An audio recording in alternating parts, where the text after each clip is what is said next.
ভাজে ভাজে সুরের অলংকার, এ কোরআন বাণী যে আল্লাহর, এ কোরআন বাণী যে আল্লাহর। আসসালামু আলাইকুম ওয়া রাহমাতুল্লাহি ওয়া বারাকাতুহু। আস-সুন্নাহ ফাউন্ডেশনের অনন্য আয়োজন সহজ সূত্রে কোরআন শিখির পঞ্চম পর্বে আপনাদেরকে স্বাগতম। প্রিয় শিক্ষার্থীবৃন্দ, রাসূলুল্লাহ সাল্লাল্লাহু আলাইহি সাল্লাম বলেছেন, কিয়ামতের দিন কোরআনের পাঠক, হাফেজ ও আমলকারীকে বলা হবে যে তুমি কোরআন পড়ো এবং চড়তে থাকো, আর ঠিক সেভাবেই স্পষ্ট ও ধীরে ধীরে পড়তে থাকো, যেভাবে তুমি দুনিয়াতে ধীরে ধীরে স্পষ্টভাবে পড়তে। কেননা তোমার স্থান ঠিক সেখানেই হবে যেখানে তোমার শেষ আয়াতটি খতম হবে। প্রিয় শিক্ষার্থীবৃন্দ, বিগত 4টি ক্লাসে আমরা আরবি হরফের পরিচয় জেনেছি এবং 29টি হরফ সম্পূর্ণভাবে শিখেছি আলহামদুলিল্লাহ। আজকে আমরা আরবি 29টি হরফের নোক্তাওয়ালা হরফ এবং নোক্তাবিহীন হরফের পার্থক্য শিখব। পাশাপাশি ইনশাআল্লাহ আমরা হরফের লিখন রূপ সহজ সূত্রে আমরা শিখব। শুরুতে আমরা সকলেই আরবি 29টি হরফ অনুশীলন করব, মাস করব। সকলে আমার সাথে বলুন। সবাই স্ক্রিনের দিকে লক্ষ্য করুন এবং আমার সাথে বলুন। আলিফ, বা, তা, সা, জিম, হা, খ, দাল, ذال, را, زا, سين, شين, صاد, ضاد, طاء, ظاء, عين, غين, فاء, قاف, كاف, لام, ميم, نون, واو, হা, হামজা, ইয়া। মাশাআল্লাহ, আলহামদুলিল্লাহ। আজকে আমরা নতুন করে নোক্তাওয়ালা হরফ এবং নোক্তাবিহীন হরফের পার্থক্য জানব এবং এর পাশাপাশি আরবি 29টি হরফের লিখন রূপ 6টি সূত্রের মাধ্যমে শিখব ইনশাআল্লাহ। আল্লাহ সুবহানাহু ওয়া তাআলা তৌফিক কামনা করছি। প্রিয় শিক্ষার্থীবৃন্দ, আপনারা বলুন তো দেখি নোক্তাওয়ালা হরফ কয়টি? নোক্তাওয়ালা হরফ 15টি। কয়টি? 15টি। তাহলে বলুন তো দেখি এক নোক্তাওয়ালা হরফ কয়টি? এক নোক্তাওয়ালা হরফ হলো 10টি। কি কি? আমার সাথে একবার অনুশীলন করুন। আপনারা হাতে গণনা করতে পারেন। বা, জিম, খ, দাল, জা, ضاد, ظاء, غين, فاء, নুন। আলহামদুলিল্লাহ, আমরা এক নোক্তা হরফ 10টি হরফ শিখেছি এবং জেনেছি। এখন আমরা জানব যে 2 নোক্তাওয়ালা হরফ কয়টি? 2 নোক্তাওয়ালা হরফ মাত্র 3টি। আপনারা আমার সাথে বলুন। তা, কফ, ইয়া। আলহামদুলিল্লাহ। এখন লাস্ট প্রকার 3 নোক্তাওয়ালা। 3 নোক্তাওয়ালা হরফ কয়টি? মাত্র 2টি। কি কি? আমার সাথে বলুন। সা, শিন। এখন আমরা নোক্তাবিহীন হরফগুলো জানব এবং শিখব। আপনারা আমার সাথে বলুন। স্ক্রিনের দিকে লক্ষ্য করুন। নোক্তাবিহীন হরফ হলো 14টি। নোক্তাবিহীন হরফ কয়টি? 14টি। সকলে আমার সাথে বলুন। আলিফ, হা, দাল, রা, সিন, صاد, طاء, عين, كاف, لام, ميم, واو, হা, হামজা। আলহামদুলিল্লাহ, আমরা মোট 14টি হরফ নোক্তাবিহীন শিখেছি।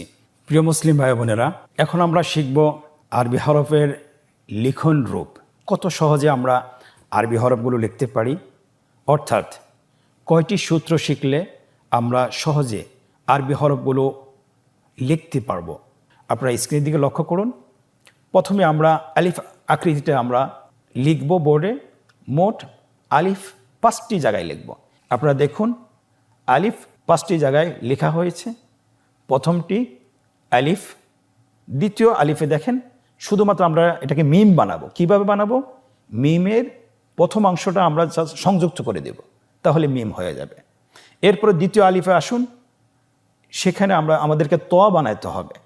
তয়ের যে গোলাকৃতি বৃত্ত আছে সেটা আমরা জাস্ট এখানে যুক্ত করে দেব। দেখুন ত হয়ে গিয়েছে। তয়ের উপর একটা নোক্তা দিয়ে দিলে সেটা দয়া হয়ে যাচ্ছে। এরপরে পঞ্চম যেটি লাম, লাম আমরা কিভাবে লিখব? আলিফ দেওয়া আছে, জাস্ট নিচের থেকে গোলাকার করে উপরের দিকে আমরা রেখা টেনে নিয়ে আসবো, তাহলে লাম হয়ে গেল। দেখুন কতই সহজ, আলহামদুলিল্লাহ। দ্বিতীয় আকৃতি বা, এর সাথে আমরা আরও 4টি হরফ সামঞ্জস্যপূর্ণ হরফ রয়েছে, যেটা বা শিখলে বাকি হরফগুলো শেখা সহজ হবে। দেখুন আমরা এখানে 5টি বা হরফ লিখেছি, শুধুমাত্র বায়ের নিচে যে নোক্তাটা আমরা উঠিয়ে দিচ্ছি। তাহলে শুরুতে আমরা বা কিভাবে লিখব? নিচে একটা ফোঁটা দিতে হবে। তা কিভাবে লিখব? উপরে 2টা ফোঁটা দিতে হবে। সেম আকৃতি। সা কিভাবে লিখব? উপরে 3টি নোক্তা দিতে হবে। এরপরে বায়ের আকৃতিকে আমরা ফা রূপান্তর করব, গোল যে বৃত্তটা আছে সেটা উপরে যুক্ত করে দেব। এরপরে আমরা এই বাটাকে আমরা বায়ের আকৃতিকে আমরা কাপ বানাতে চাই, জাস্ট বায়ের আকৃতি রেখে দিতে হবে, সাথে আলিফ একটি যুক্ত করতে হবে এবং ভিতরে একটা হামজা বসিয়ে দিতে হবে। কত সুন্দরভাবে কাফ হয়ে গিয়েছে, আলহামদুলিল্লাহ। তৃতীয় আকৃতি হা। হা হরফটি যদি আমরা লিখতে পারি তাহলে আমরা বাকি আরও 5টি হরফ আমাদের জন্য লেখা সহজ হবে। 5টি হরফ খ, জিম, আইন, গাইন। আপনারা দেখতে পাচ্ছেন 5টি হা লেখা আছে, হায়ের দ্বিতীয় অংশটি লেখা আছে, সেটা দিয়ে আমরা 5টি হরফ বানাবো। আপনারা দেখুন স্ক্রিনে হা কীভাবে লিখতে হয়। হায়ের নিচের অংশ সাথে উপরের অংশটা মিলিয়ে দিতে হবে। হা হয়ে গেল। হায়ের উপর নোক্তা দিলে খ হয়েছে, এবং হায়ের ভিতরে যদি আপনারা একটা ফোঁটা বসিয়ে দেন তাহলে জিম হয়ে গেল। হায়ের নিচের অংশের সাথে উপরের যে একটা হামজা বসিয়ে দিলে আইন হয়ে গেল। আইনের উপর একটা নোক্তা দিয়ে দিলে গাইন হয়ে গেল, আলহামদুলিল্লাহ। কতই সহজ। আমাদের চতুর্থ আকৃতির নাম র। চতুর্থ আকৃতির নাম র।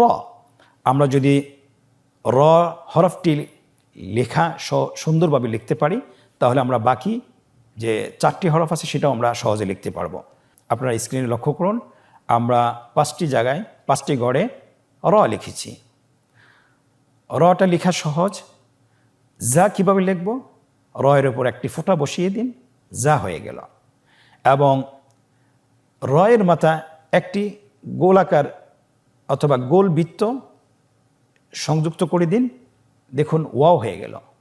এবং রয়ের উপরের অংশটিকে নিচের দিকে ঝুঁকে দেন, দাল হয়ে গেল। এবং পরবর্তী লাস্ট অক্ষর, শেষ অক্ষর, সেটার উপর একটা ফোঁটা বসিয়ে দেন, তাহলে দাল হয়ে গেল, আলহামদুলিল্লাহ। কতই সহজ। আরবি হরফের লিখন রূপের 5ম আকৃতির নাম সিন। দেখুন এখানে মোট 7টি অক্ষর আছে। এই সিনের দ্বিতীয় অংশ কিন্তু প্রত্যেকটি হরফের সাথেই সংযুক্ত রয়েছে। তাহলে সিনের যদি দ্বিতীয় অংশটা আমরা শিখতে পারি, বাকি হরফগুলো আমরা সহজে শিখতে পারবো। এখানে দেখুন সিনের দ্বিতীয় অংশটি লেখা আছে 7টি গড়ে। আমরা সিনের দ্বিতীয় অংশের সাথে জাস্ট 3টা দাঁত যদি সংযুক্ত করি আমরা জানি যে এটা সিন হয়ে যায়। কিভাবে সিন বানাতে হবে? দেখুন সিনের উপর 3টা ফোঁটা দিলেই সিন হয়ে গেল। এরপর আমরা সদ কিভাবে বানাবো? সিনের দ্বিতীয় অংশের সাথে শুধুমাত্র ডান পাশে গোল বৃত্ত সংযুক্ত করে দিলে সদ হয়ে যাবে। এরপরে সদকে আমরা কিভাবে দদ বানাবো? দেখুন সদের উপর একটা ফোঁটা বসিয়ে দিলে দদ হয়ে যাবে। এরপর আমরা সিনের যে দ্বিতীয় অংশটি আছে, দ্বিতীয় অংশটির মাঝখানে একটি ফোঁটা বসিয়ে দিলে সেটা নুন হয়ে যাবে। এরপরে সিনের যে দ্বিতীয় অংশটি আছে সেটার উপরি অংশতে আমরা গোল বৃত্ত বসিয়ে এবং সেটার উপর 2টি ফোঁটা বসায় দেব, তাহলে কফ হয়ে যাবে। এরপরে বাকি আছে হা। সিনের দ্বিতীয় অংশটিকে জাস্ট একটু গোল করে আমরা লিখতে হবে। গোল করে আমরা যদি গোল করে একটু লিখি এবং 2 অংশটাকে যদি আমরা জোড়া লাগিয়ে দিই তাহলে হা হয়ে যাবে। দেখুন আলহামদুলিল্লাহ কত সুন্দরভাবে সহজে হরফগুলো লেখা হয়ে গিয়েছে। আরবি হরফের আকৃতির শেষ আকৃতি, সেটার নাম হলো হামজা। আমরা যদি হামজা শিখতে পারি তাহলে আমরা ইয়াটাও শিখতে পারবো। হামজা লেখা খুবই সহজ, দেখুন স্ক্রিনে হামজা কীভাবে লিখতে হয়। আমরা বাংলা যেরকম 2 লিখি, এটাকে যদি আমরা উল্টিয়ে দিই তাহলে হামজা হয়ে যায়। দেখুন, এরপরে হামজার সাথে সামঞ্জস্যপূর্ণ হরফটি হলো ইয়া। ইয়াটা কীভাবে লিখব? হামজাকে ঠিক রেখে শুধু হামজার নিচের অংশটাকে একটু গোল করে উপরের দিকে টেনে নিয়ে আসব, তাহলে আমাদের ইয়া হয়ে যাবে। আলহামদুলিল্লাহ। তাহলে আরবি হরফের যে 6টি আকৃতি আছে, আমরা যদি 6টি আকৃতি যদি আত্মস্থ করতে পারি এবং যদি সুন্দরভাবে যদি লিখতে পারি, তাহলে বাকি হরফগুলো আমরা সহজেই লিখতে পারবো। আশা করি বুঝতে পেরেছেন। প্রিয় মুসলিম ভাই ও বোনেরা, আমরা এখন একটি আনন্দদায়ক পর্ব শুরু করব। সেটা হলো, আমরা এতক্ষণ যা পড়েছি সেটা আমরা নিজেদেরকে যাচাই করব যে আমরা আসলে কতটুকু শিখেছি। এখন আমরা অনুশীলন শুরু করব, 5ম নম্বর অনুশীলন। এই অনুশীলনে মোট 4টি পর্ব রয়েছে। প্রথম পর্বে বলা হয়েছে নিম্নোক্ত হরফগুলো ধারাবাহিকভাবে পড়ুন এবং অনুপস্থিত হরফগুলো লিখুন। আপনারা স্ক্রিনের দিকে লক্ষ্য করুন, এখানে অনেকগুলো হরফ অনুপস্থিত আছে। আমরা ধারাবাহিকভাবে বলবো, যে হরফগুলো অনুপস্থিত আছে সেটা আমরা সাথে সাথে লিখে ফেলব। এখন আপনারা আমার সাথে বলুন, আলিফ, বা। প্রিয় উপস্থিতি, তৃতীয় হরফটিও অনুপস্থিত। এখানে কি হবে আমরা সকলেই জানি, হরফটির নাম তা। এর পরবর্তী অক্ষরটি আমরা বলি সা। পরবর্তী অক্ষরটি জিম। জিমের পরে অক্ষরটি অনুপস্থিত। পরবর্তী অক্ষরটি হলো হ্যাঁ। পরবর্তী অক্ষরটি আমার সাথে বলুন, হ। পরবর্তী অক্ষরটির নাম দাল। পরবর্তী অক্ষরটি অনুপস্থিত, তাহলে এখানে বসবে দাল। পরবর্তী অক্ষরটি আমার সাথে বলুন, র। জা। আপনারা স্ক্রিনে দেখতে পাচ্ছেন পরবর্তী অক্ষরটি অনুপস্থিত। তাহলে জায়ের পরের অক্ষরটি কি হবে? সিন। সিন এবং শিন দুটি দেখতে একই রকম, শুধুমাত্র নোক্তার পার্থক্য রয়েছে। তাহলে শিন যেহেতু লেখা আছে, আপনি শিনের মতো একটি হরফ লিখুন এবং নোক্তাবিহীন লিখুন, তাহলে সিন হয়ে যাবে। সিন, শিন। শিনের পরবর্তী হরফটি কি হবে? صاد ضاد ط। আমরা স্ক্রিনে দেখতে পাচ্ছি ত এর পরবর্তী অক্ষরটি অনুপস্থিত। ত এর পরবর্তী অক্ষরটি কি হবে আপনারা সবাই জানেন, বলুন, লিখুন এবং বলুন। য, আইন, গইন। আমরা এখানেও দেখতে পাচ্ছি পরবর্তী অক্ষরটি অনুপস্থিত। গইনের পরবর্তী অক্ষরটি কি আপনারা সবাই জানেন, ফা, কফ, কাফ। কাফের পরবর্তী অক্ষরটাও অনুপস্থিত। তাহলে অক্ষরটা কি হবে আমরা জানি, অক্ষরটি হবে লাম, মিম। এখানে আমরা দেখতে পাচ্ছি মিমের পরবর্তী অক্ষরটিও অনুপস্থিত। তাহলে মিমের পরবর্তী অক্ষরটি কি হবে? নুন, ওয়াও, হ্যাঁ। আমরা দেখতে পাচ্ছি স্ক্রিনে হায়ের পরবর্তী অক্ষরটি অনুপস্থিত। তাহলে হায়ের পরবর্তী অক্ষরটি কি হবে? হামজা। এবং শেষের অক্ষরটি হলো ইয়া। আলহামদুলিল্লাহ, আমরা আজকের অনুশীলনের প্রথম পর্বটি শেষ করেছি। দ্বিতীয় পর্বটি হলো যে রেখা টেনে একই উচ্চারণের স্থান হরফের সাথে মিল করুন। আমরা জানি আরবি হরফ 29টি, মাখরাজ 17টি। তো প্রত্যেকটি হরফের উচ্চারণের স্থান রয়েছে। আমরা ডান সাইডে হরফগুলো লিখে দিয়েছি এবং বাম সাইডেও হরফগুলো উচ্চারণের সাথে মিল রেখে বিচ্ছিন্নভাবে আমরা লিখেছি। আপনাকে যেটা করতে হবে, একই উচ্চারণের অক্ষরের সাথে হরফগুলো মিল করতে হবে। শুরুতে রয়েছে দ। স্ক্রিনের দিকে তাকান। দয়ের সাথে কিসের মিল আছে উচ্চারণের ক্ষেত্রে? দয়ের সাথে মিল রয়েছে সা। দেখুন রেখা টানা হয়েছে। গয়নের সাথে কোন হরফটি উচ্চারণ স্থানের মিল আছে? গয়নের সাথে মিল রয়েছে খ। রেখা টেনে মিল করা হচ্ছে। জিমের সাথে কোন হরফটির উচ্চারণ স্থানের সাথে মিল রয়েছে? জিমের সাথে মিল রয়েছে শিনের।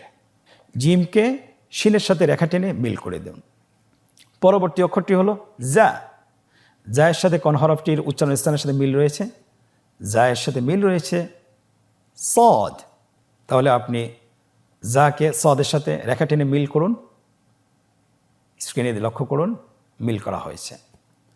এর আজকের দ্বিতীয় পর্বের শেষ অক্ষরটি হলো হামজা। হামজার সাথে উচ্চারণ স্থানে কোন অক্ষরের সাথে মিল রয়েছে? হামজার সাথে মিল রয়েছে হা। অতএব হামজাকে হায়ের সাথে রেখা টেনে মিল করুন। আলহামদুলিল্লাহ, কত সহজেই সম্পন্ন করা হয়েছে। আজকের অনুশীলনের তৃতীয় পর্বটি হলো যে নুক্তাওয়ালা এবং নুক্তাবিহীন হরফগুলোকে পৃথকভাবে লিখতে হবে। হরফগুলি লিখে ফেলি, স্ক্রিনের দিকে লক্ষ্য করুন। নুক্তাওয়ালা হরফগুলো লেখা হচ্ছে, নুক্তাওয়ালা হরফ হলো 15টি। কি কি দেখুন স্ক্রিনে লেখা হচ্ছে বা, তা, সা, জিম, হ। আলহামদুলিল্লাহ। এখন আমরা বাম পাশের যে বক্সটি রয়েছে সেখানে আমরা নুক্তাবিহীন হরফগুলো লিখে ফেলি। স্ক্রিনে লক্ষ্য করুন, হরফগুলো লেখা হচ্ছে। আলহামদুলিল্লাহ। আজকের পর্বতে আমরা আরবি হরফের নোক্তাওয়ালা এবং নোক্তাবিহীন হরফগুলোর পার্থক্য শিখেছি এবং এর পাশাপাশি আমরা আরবি হরফগুলো কত সহজে লেখা যায়, কয়টি সূত্রে লেখা যায় সেই সূত্রগুলোও শিখেছি এবং আমরা অনুশীলনও শেষ করেছি। আলহামদুলিল্লাহ। আপনারা বাসায় অবসর সময় পেলে অবশ্যই প্রত্যেক দিন কমপক্ষে 10 থেকে 20 মিনিট আপনারা অনুশীলন করবেন। আশা করি ইনশাআল্লাহ খুব সহজেই, খুব কম সময়ে আপনারা কোরআন পড়া শিখতে পারবেন বিইذনিল্লাহ। আল্লাহ সুবহানাহু ওয়া তাআলা আমাদের সকলকে তৌফিক দান করুন। হাদা ওয়া সাল্লাল্লাহু আলা খালিল মুহাম্মদ ওয়া আলা আলিহি ওয়া সাহবিহি আজমাইন। আজকে পঞ্চম পর্ব থেকে বিদায় নিচ্ছি। আল্লাহ হাফেজ। ইনশাআল্লাহ পরবর্তী পর্বে আবারও দেখা হচ্ছে। জাযাকুমুল্লাহ খায়র। আসসালামু আলাইকুম ওয়া রাহমাতুল্লাহি ওয়া বারাকাতুহু। আস-সুন্নাহ ফাউন্ডেশন, উম্মার স্বার্থে সুন্নাহর সাথে।